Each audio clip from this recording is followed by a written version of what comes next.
Et puis il y a un an, le secteur de la grande distribution tremblait. Le 7 mars, Delhaize annonçait vouloir franchiser 128 supermarchés intégrés. Une fronde sociale a été menée pendant des semaines, puis à coup d'ordonnances de justice et de menaces d'astreinte, la grogne s'est éteinte. Le plan de la direction a été mis en œuvre. Delhaize a trouvé des repreneurs. Alors comment cela se passe-t-il dans les magasins qui ont été franchisés? Les craintes du personnel sont-elles devenues réalité? Le reportage de Bertrand Menu, Philippe Benoît, Bruno Schonroeller et Laurent Henrard. Appel de service à un responsable est demandé pour l'accueil, un responsable. Il arpente les rayons du supermarché, sourire aux lèvres, un mot pour chacun de ses employés. Cyril Montois est le repreneur du Delhaize de Tournai.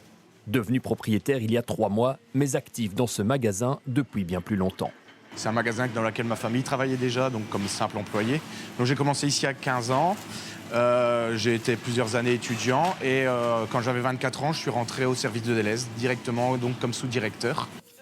Une très bonne connaissance des équipes, ce qui a facilité le passage vers la franchise et les changements opérés. D'autres responsabilités pour les employés et de nouveaux produits. On est tenu donc par Delhaize de respecter 95% de son assortiment.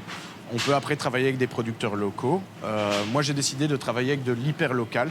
Donc par là j'entends, on a ici des terrines qui sont de 6 km. On a les jus ici qui viennent de la commune à côté. À 90 km de là, à Waterloo, ce sont 3 jeunes repreneurs qui ont désormais les clés du Delhaize. Parmi les changements, l'ouverture le dimanche. La franchise nous permet surtout d'avoir plus de flexibilité. On ne force personne à venir travailler le dimanche, c'est sur base volontaire qui inclut aussi un sursalaire. Et aujourd'hui, on se rend bien compte que même pour certains membres du personnel, travailler le dimanche est un plus. À Waterloo comme à Tournai, tous les travailleurs sont restés, ce qui n'est pas le cas dans d'autres supermarchés franchisés. Il y a eu des départs de commun accord où le franchisé faisait bien comprendre aux travailleurs qu'ils n'avaient pas envie de travailler avec eux.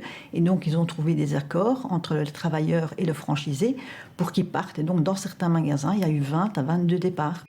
Des clauses de confidentialité ont été signées, interdiction donc pour ces employés de révéler leurs conditions de départ. Depuis 1 an, les syndicats mettent en garde contre les pertes d'emploi. Il y a eu des démissions, il y a des malades, il y a des gens qui purement et simplement ont réorienté leur carrière. Et qu'est-ce qu'on voit? C'est qu'ils sont remplacés par des sous-statuts comme des flexi-jobbers ou comme des étudiants. À l'heure actuelle, près de la moitié des 128 supermarchés concernés sont passés sous franchise. Les autres devraient suivre dans les prochains mois.